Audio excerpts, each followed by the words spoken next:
نحمدہ ونصلی علی رسولہ الکریم اما بعد فاعوذ باللہ من الشیطان الرجیم بسم اللہ الرحمن الرحیم۔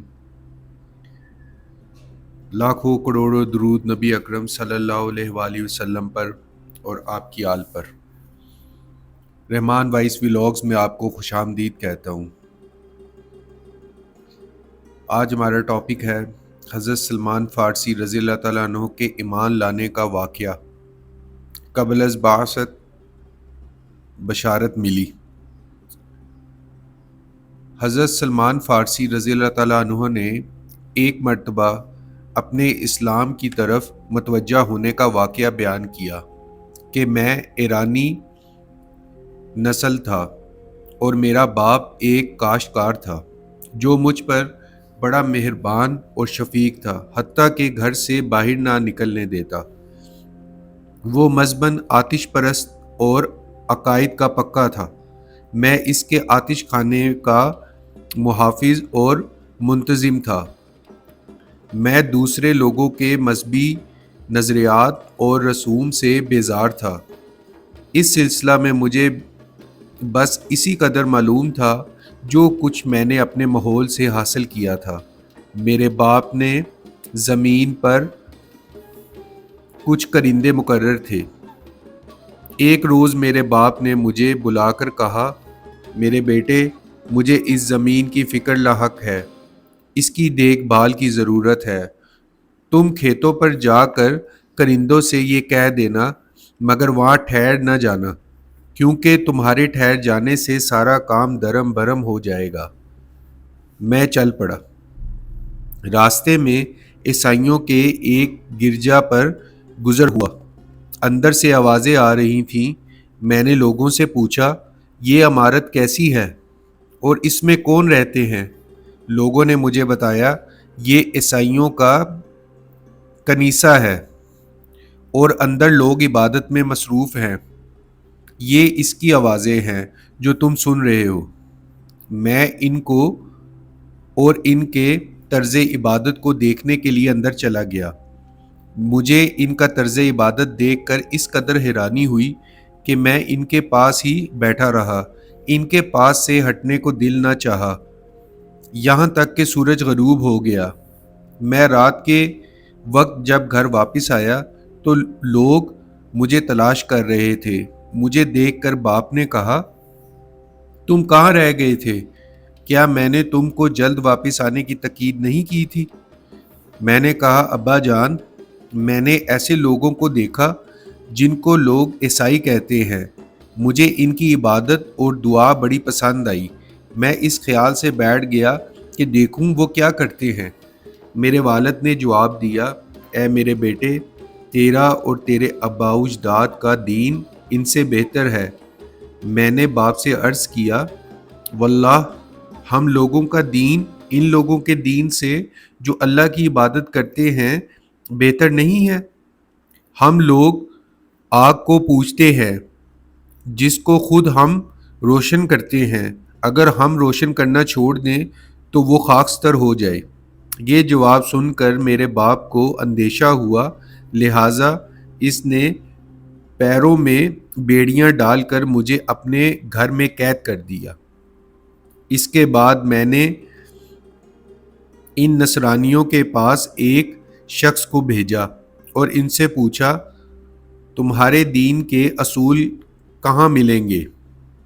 انہوں نے بتایا کہ ملک شام میں ہیں۔ میں نے پیغام دیا، آپ حضرات میں سے کوئی صاحب وہاں جانے والے ہوں تو مجھے خبر کر دیں۔ کچھ عرصہ بعد چند عیسائی تاجر آئے تو انہوں نے مجھے اطلاع کر دی۔ میں نے کہلوا دیا، تاجر اپنے کاروبار سے فارغ ہو کر جب واپسی کا ارادہ کریں تب مجھے خبر کریں۔ لہٰذا جب وہ اپنی مصروفیات ختم کر کے واپس ہونے لگے تو مقامی عیسائیوں نے مجھے خبر دی۔ میں نے پیروں سے بیڑیاں نکال دیں اور ان کے ساتھ ملک شام پہنچ گیا اور نصرانی مذہب کے سب سے بڑے پادری کے بارے میں دریافت کیا۔ لوگوں نے بتایا، کنیسہ کا منتظم ایک پادری ہے۔ میں اس کے پاس گیا اور میں نے اس سے عرض کیا میری خواہش ہے کہ میں تمہارے کنیسہ میں رہوں اور اللہ کی عبادت کروں اور تم سے اچھی اچھی باتیں سیکھوں۔ اس نے اجازت دے دی اور میں اس کے پاس رہنے لگا۔ وہ ایک برا آدمی تھا۔ میں نے دیکھا کہ وہ لوگوں کو صدقات کی تلقین کرتا۔ جب لوگ صدقات لے کر اس کے پاس آتے تو خزانے میں رکھ دیتا اور جن مسکینوں کے نام پر یہ حاصل کیے تھے انہیں محروم رکھتا۔ مجھے یہ صورتحال دیکھ کر ان سے نفرت ہو گئی، مگر وہ زیادہ عرصہ زندہ نہ رہا اور مر گیا۔ جب لوگ اس کو دفن کرنے کے لیے آئے تو میں نے ان سے کہا یہ بدنیت شخص تھا، تم لوگوں کو تو صدقہ کرنے کا حکم دیا تھا اور اس کے لیے تمہیں شوق دلاتا تھا، اور جب تم صدقات اکٹھے کر کے اس کے پاس لاتے تھے تو یہ ان کو جمع کر لیتا اور غربا مساکین کو کچھ نہ دیتا تھا۔ لوگوں نے کہا اس کا ثبوت کیا ہے؟ میں نے کہا میں ابھی اس کا جمع شدہ مال نکال کر آپ کے روبرو رکھتا ہوں۔ انہوں نے کہا اچھا لاؤ۔ میں گیا اور 7 مٹکے سونے چاندی سے بھرے ان کے سامنے لا کر رکھ دیے۔ جب لوگوں نے یہ دیکھا تو کہنے لگے ہم اسے ہرگز دفن نہ کر دیں گے۔ اس کے بعد انہوں نے اسے سولی پر لٹکا دیا اور سنسار کر دیا۔ اس کے بعد وہ ایک اور شخص کو لے آئے جو ان کے خیال میں ایک ایماندار شخص تھا۔ اس کے نسب اس کے منصب پر مقرر کر دیا۔ میں نے کبھی آج تک کسی شخص کو اس کی طرح زاہد اور شب بیدار نہیں دیکھا تھا۔ اس کے رات دن عبادت میں گزرتے تھے۔ میں نہیں جانتا کہ کبھی میں نے اس سے بھی زیادہ کسی سے محبت کی ہو۔ بہرحال اس کے ساتھ رہا یہاں تک کہ اس کی وفات کا وقت قریب آ گیا۔ اس وقت میں نے ان سے کہا اے جناب، اب آپ کا وقت آخر ہے۔ جو امر الہی میں ہے اسے آپ دیکھ رہے ہیں۔ قسم سے کہتا ہوں کہ میرے لیے آپ سے زیادہ کوئی محبوب نہیں۔ برائے مہربانی مجھے کچھ حکم دیجیے، میں کسی کی طرف رہنمائی کیجیے۔ اس نے ہمدردانہ لہجے میں کہا اے بیٹے، خدا گواہ ہے میں کسی شخص کو نہیں جانتا جو ہمارے طریقے پر ہو، اس لیے کس طرف تمہاری رہنمائی کر سکتا ہوں۔ البتہ اس نبی کا زمانہ قریب ہے جو مکہ میں پیدا ہوگا، اور اس کی ہجرت کا مقام 2 پتھریلی زمینوں کے درمیان ایک شور زمین میں ہوگا جہاں کھجوروں کے درخت ہوں گے۔ اس نبی کی نشانیاں واضح ہوں گی، اس کے دونوں کندھوں کے درمیان مہر نبوت ہوگی۔ وہ ہدیہ تو قبول کرے گا مگر صدقہ نہ لے گا۔ اگر تم تلاش حق کا جذبہ رکھتے ہو تو اس علاقے کو چلے جاؤ، اس لیے اس کے ظہور کا زمانہ قریب ہے۔ پھر جب اس کو دفن کر چکے تو میں چل کھڑا ہوا۔ دوران سفر مجھے سوداگران بنی کلب کا ایک قافلہ ملا۔ میں نے ان سے کہا تم مجھے اپنی سواری پر سرزمین عرب لے جاؤ، اس کے معاوضہ میں تم کو اپنی بکریاں اور گائیں دے دوں گا۔ انہوں نے کہا ٹھیک ہے۔ تو میں نے وہ سب جانور ان کو دے دیے اور مجھ کو سوار کر کے وادی حجاز لے آئے۔ یہاں پہنچ کر انہوں نے مجھ پر ظلم و تشدد کیا اور وادی قرا کے ایک یہودی کے ہاتھ مجھے فروخت کر دیا۔ یہاں پہنچ کر جب میں نے کھجور کے درختوں کو دیکھا تو مجھے امید ہوئی کہ شاید وہی شہر جس کی بشارت مجھے زاہد نے دی تھی، مگر یہ بات تحقیق طلب تھی۔ یہاں تک کہ بنی قرینہ کے یہودیوں میں سے ایک شخص وادی القرا آیا تو اس نے میرے اس مالک سے مجھے خرید لیا اور اپنے قبیلہ میں مدینہ طیبہ لے آیا۔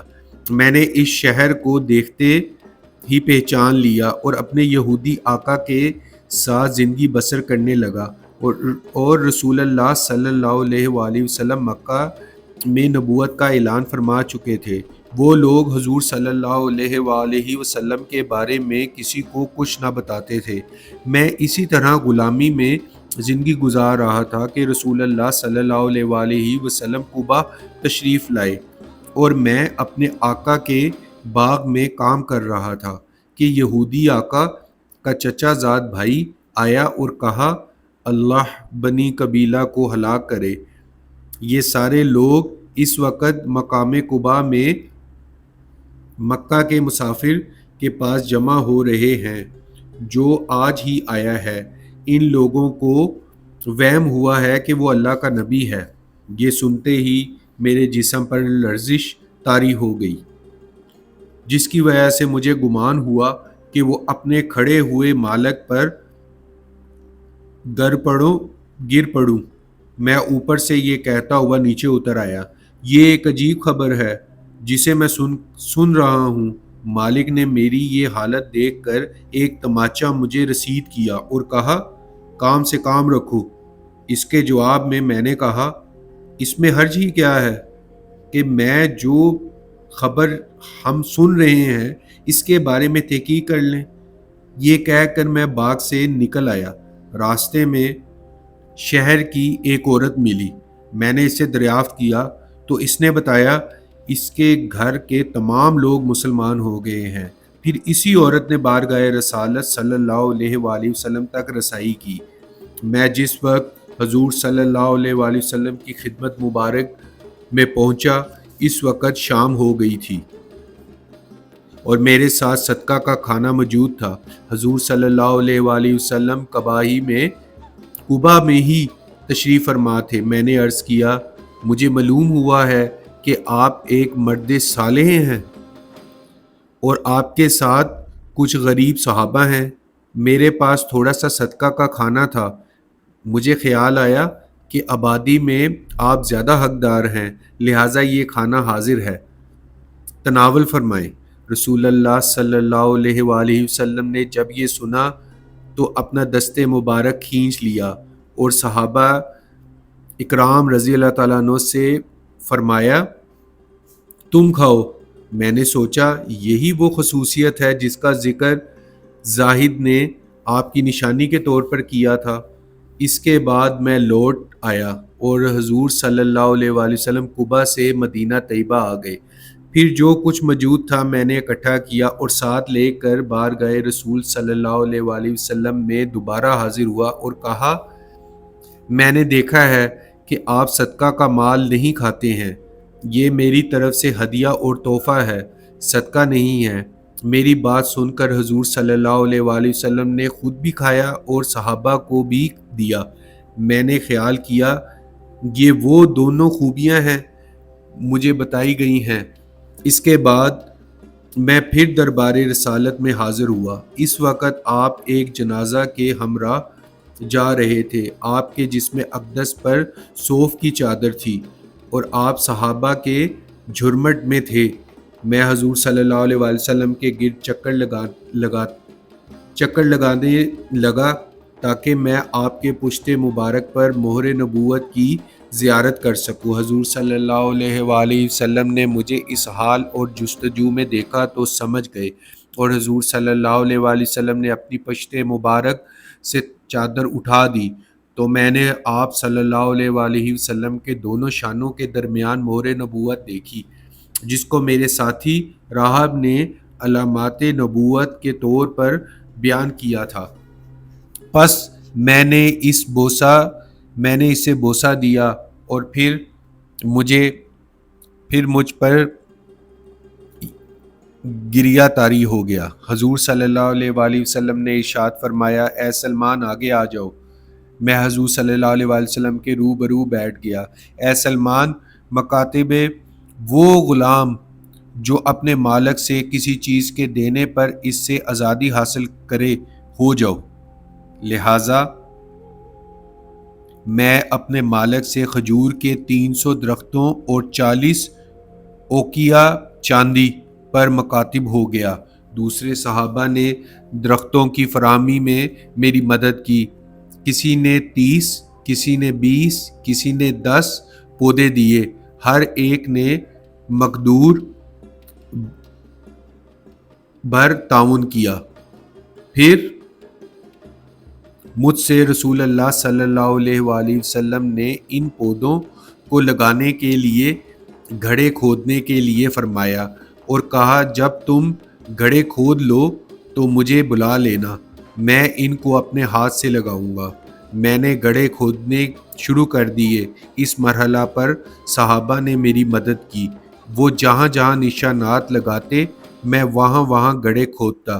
جب کھدائی کا کام ہو گیا تو رسول اللہ صلی اللہ علیہ وآلہ وسلم تشریف لائے، چنانچہ ہم لوگ حضور صلی اللہ علیہ وآلہ وسلم کو پودے اٹھا کر دیتے اور حضور صلی اللہ علیہ وآلہ وسلم اپنے دستے مبارک سے ان کو لگاتے اور مٹی کو درست کرتے۔ قسم ہے اس ذات کی جس نے حضور صلی اللہ علیہ وآلہ وسلم کو حق کے ساتھ مبعوث فرمایا، کوئی ایک پودا بھی خشک نہیں ہوا، سب کے سب ہرے بھرے اگ گئے۔ اب میری ذمہ دھرم رہ گئے تھے تو ایک شخص کسی کان سے انڈے کے برابر سونے کی ڈالی لایا۔ سونے کی ڈلی لانے کے بعد حضور صلی اللہ علیہ وآلہ وسلم نے مجھ سے ارشاد فرمایا، اے سلمان رضی اللہ تعالیٰ عنہ، یہ ڈلی تم لے لو اور اس سے تم اپنی مکاتبے کا جتنا حصہ ہے ادا کرو۔ میں نے عرض کیا، یا رسول اللہ صلی اللہ علیہ وآلہ وسلم، اس قدر چھوٹی ڈلی سے میرا قرضہ کس طرح ادا ہوگا؟ حضور صلی اللہ علیہ وآلہ وسلم نے فرمایا، اللہ تعالیٰ اسی سے تمہارا قرضہ ادا کرے گا۔ کہتے ہیں، قسم ہے اس ذات کی جس کے قبضہ میں میری جان ہے، میں نے اس سونے سے یہودی کو مکاتبے کا 40 اوقیہ ادا کر دیا اور اتنا ہی سونا میرے پاس باقی بچ گیا۔ سبحان اللہ۔ لاکھوں کروڑوں درود نبی اکرم صلی اللہ علیہ وآلہ وسلم پر اور آپ کی آل پر۔ دوستو، اگر آپ کو یہ سٹوری، یہ حضرت سلمان علیہ السلام کا واقعہ پسند آیا ہو تو اسے ضرور لائک کیجئے، سبسکرائب کیجئے اور شیئر کیجئے۔ اس طرح حضور پاک صلی اللہ علیہ وآلہ وسلم کی شان ہے، اس طرح کے معجزات کی وجہ سے دین اسلام اتنا پھیلا، اور سب سے پیارا دین ہمارا اسلام ہے۔ اسی کے ساتھ مجھے اجازت دیجیے، ملتے ہیں اگلے واقعے میں جو معجزات رسول بیان کروں گا میں انشاءاللہ۔ تو مجھے سبسکرائب کیجیے، لائک کیجیے اور اس کو شیئر کیجیے۔ فی امان اللہ، جزاک اللہ خیرن۔ اپنا بہت سارا خیال رکھیے گا، اپنے گرد و نواح کا بہت سارا خیال رکھیے گا۔ اللہ حافظ۔